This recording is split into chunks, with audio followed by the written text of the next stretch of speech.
Hello, what's up mga ka-rides? Kumusta kayo?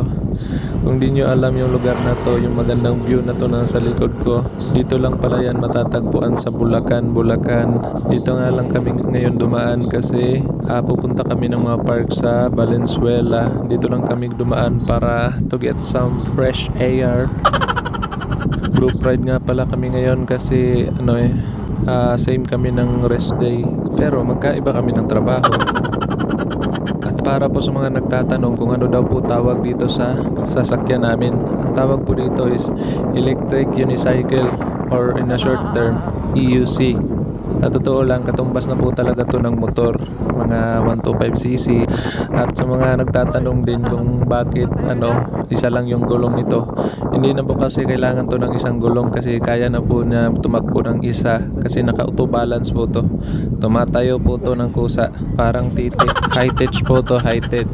Bale, ito nga pala po yung all-around gamit namin sa gala, sa trabaho, mamalingke, mambili ng kung ano-ano. Masaya po to gamitin kasi para kang lumilipad. Sumusunod lang po to sa galaw ng katawan mo. Kung saan ka pupunta, dun din siya pupunta. Kaya di mo to pwede i-drive pag lasing ka.